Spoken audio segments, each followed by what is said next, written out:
Yon! Good morning everyone and welcome back for another video. Follow us sa social media natin guys. Meron na tayong TikTok, yes.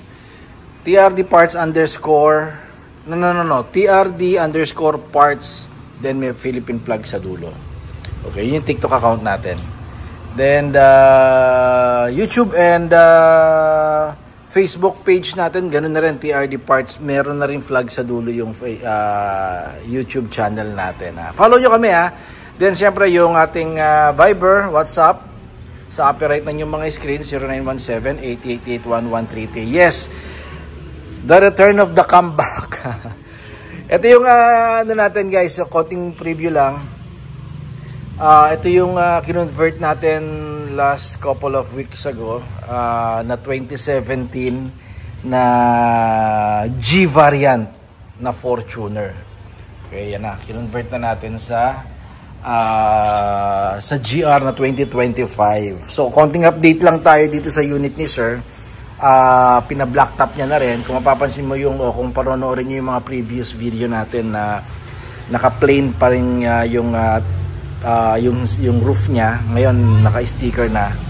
Pina-decal ni Sir or pina-wrap niya. Hindi ko lang alam kung saan. So, sinadjust natin, since gusto sana papinturahan ni Sir, sinadjust natin na gawin na lang, i-wrap na lang. Then, nagpalit na rin siya ng mugs. Hindi na yung stock na G. Yan. Tutur ko muna kayo ha. Bago natin ikabit yung ating ikakabit ngayong araw na to. Diba? Hindi mo na mahalata na old model ng Fortuner. Yan. Kahit yung spoiler niya na GR Sport, tayo gumawa niyan. Or tayo nagpintura niyan. And kinuha yung piyesa sa atin ni Sir. Even this one, isama to. So, ano gagawin natin dito? But ito, pinapinturahan na rin ni Sir. Which is, ganyan naman talaga ang design talaga ng GR.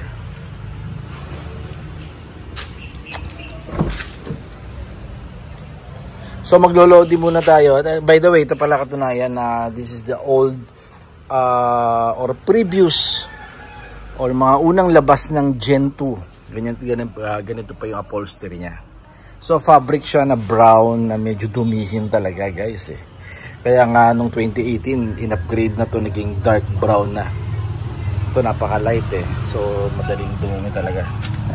Well, ganun talaga. Stock naman kasi ng Toyota yan nung previous model. So kakabit natin guys is yung door handle na carbon yan. Ito pala. Original parts, real carbon ang ginamit. Okay, hindi yan sticker, hindi hydro dip yan.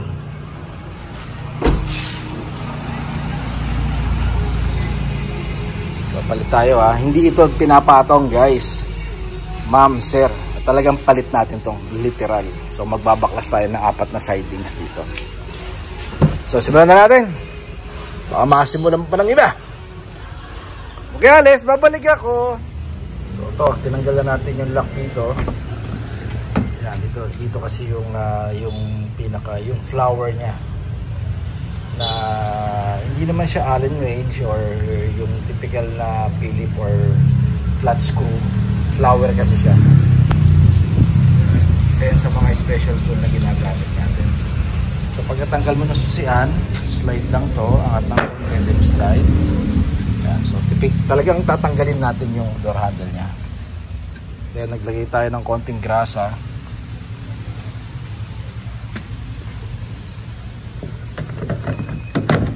Yun, no?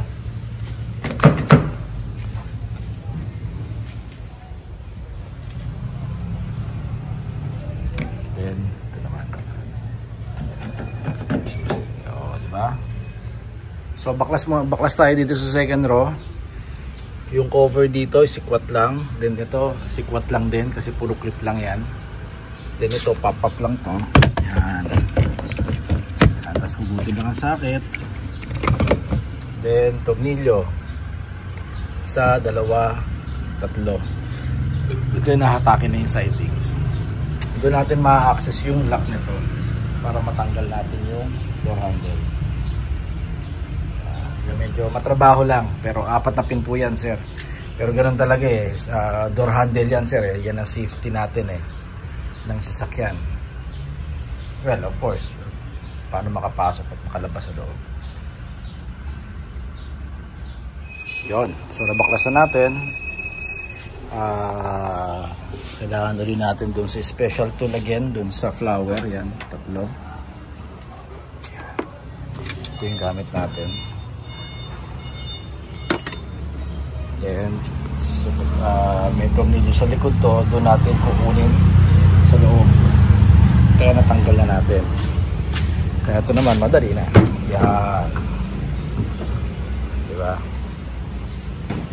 Para sa mga magdi-DIY guys, kaya ginagawa natin itong mga ganitong video. Para kaya nyo gawin. So guys, ma'am, sir, okay na. Nakakabit na natin yung 4 na pinto.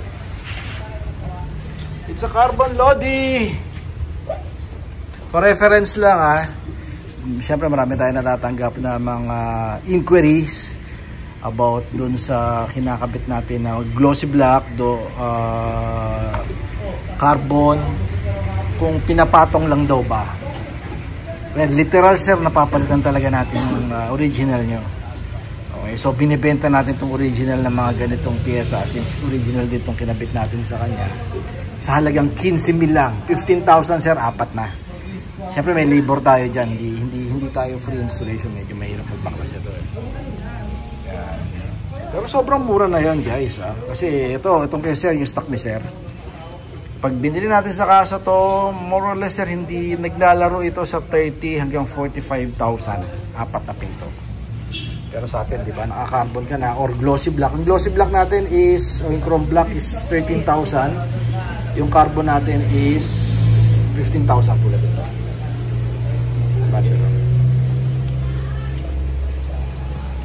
Bagay dito sa white niya, diba? And real carbon to guys hindi yan yung sticker lang totoong carbon yan. And once again, this is a 2017 na G variant pa. Yes, napaka base model nito guys, pero kita mo naman yung ginawa natin transformation. Si ano nga pala, binabapping niya na yung ginawa natin. Sabi ko nga, kinonvert at pininturahan natin to last 3 weeks ago. Kaya ngayon, June na siya para i-bapping na. Babapping lahat nung kinabit natin na bumper o yung bumper harap. At even this one kasi pininturahan natin yan. So, kailangan na i-bapping.